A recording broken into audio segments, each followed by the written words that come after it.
Hello again. How are you guys doing? Good? Okay. So let's get to, I would say this is my favorite part of the conference. We're going to start our TED-style talks. And here as an audience, I need your participation because it takes courage to tell your story to a room full of Afghans, right? Yes? No? So we're going to applaud every time, and we're going to make them feel safe. So what are TED-style talks? This is an opportunity for our participants to tell their story and be honest in this space. And what's interesting is that Afghans are known for storytelling. So I love that we are continuing that tradition and naming it a TED-style talk. So I'm going to introduce our TED-style talks. And our first one is from Ali Baluch, who is currently a producer at MTV and the host of the #1 podcast on YouTube, The Apartment with Asif and Baluch. Shout out, yeah. What's up? I'm like that. Test. Okay. Yes, #1 podcast. Okay, so before I get started, everyone's been asking me, it's a wild story, right? So you laugh, but I'm in pain. We were filming like a documentary series on violent crimes in some neighborhoods in LA, and we were like in East LA, and somehow there was like gunfire in the area, and it ricocheted off, and it hit my elbow actually.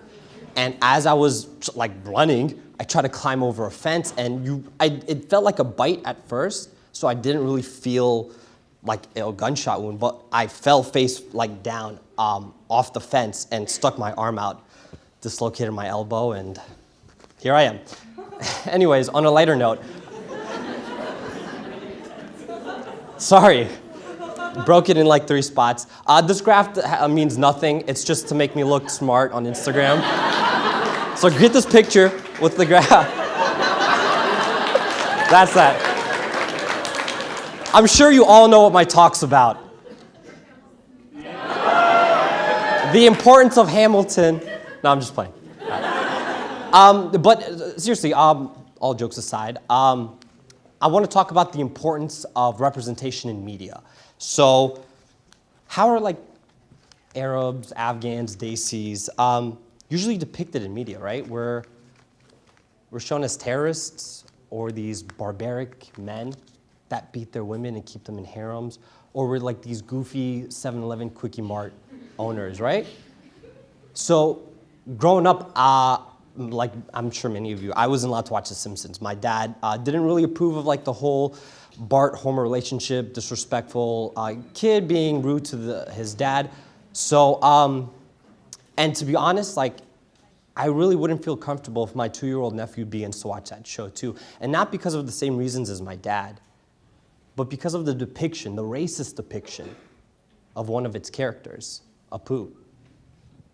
So, media plays a huge role in how we're made to hate ourselves. We're made to hate our skin. We're made to hate our names because it's weird, it's different.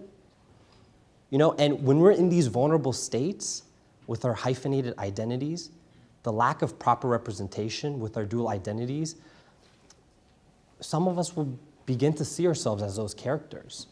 We'll begin to see ourselves as that Quickie Mart owner or that terrorist, and that gives some legitimacy in attacking us in that way and labeling us as that. So, you know, being a person of color, being Afghan Muslim, working in the industry, you begin to pick up on a lot of things, and you notice the lack of representation, and not only the lack of representation, but the lack of diversity in these studios and in these workplaces that could honestly resolve that dearth in representation. And you know, we pitch projects a lot. We're in these studio meetings, and you hear these like executives want these ethnic characters to have accents, not to further the plot or create a great story or character arc for these characters, but to show how goofy and dumb foreigners are, right? Films like Rock the Casbah, films like Tina Fey's Whiskey Tango Foxtrot that just came out, last year?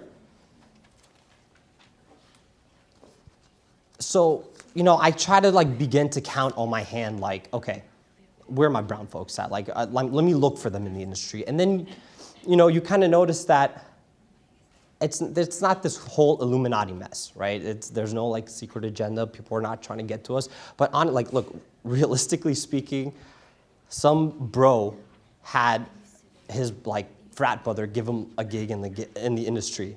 Hollywood, people get fired left and right. People quit. You take that person's position. You stick in one position and you do a mediocre job. You're gonna rise quick to a position of power. And basically, what I'm trying to say is we need more people in this game. We need our voices. We need our stories told. We need empowerment. We need encouragement. We need support. So the depiction of like us as people of color, Muslims, Afghans, it's not really looking too good in society right now. And like it never has been, but like right now it's like really not looking good. And the number one influence on society and social norms is media. And we're not there telling our own stories or our own narratives. We got white people writing for us, about us. And that not only does that create inaccurate stereotypes, but creates this inaccurate way that we begin to look at ourselves and define ourselves. So there's this like common misconception about like LA, Hollywood, and in the entertainment industry. All these people who greenlight these projects and like package these deals together, they're not artists, they're not writers or creators or directors. They didn't go to film school or art school. They come from a business background. They went to law school. They got their degree in accounting and finance and statistics and HR and communications and law. And look, we just saw those statistics, right? The second one was like what? Business and law? Like we're here, man. So what I'm trying to say is you don't have to be creative to be in the entertainment industry.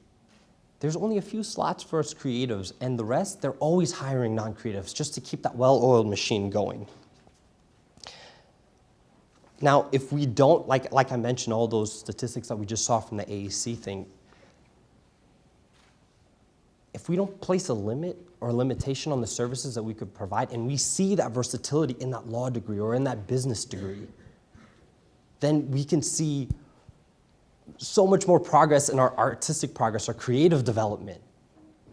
And eventually, it'll give us some agency in political and economic affairs. So, cinema, movies, it's not real, but it affects real people.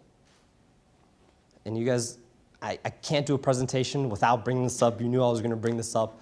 To quote the great Alexander Hamilton's musical, in the words of Aaron Burr, we need to be in these rooms where it happens. We need to be in these rooms where these decisions are made, where these discussions are being had, and we need to show our presence.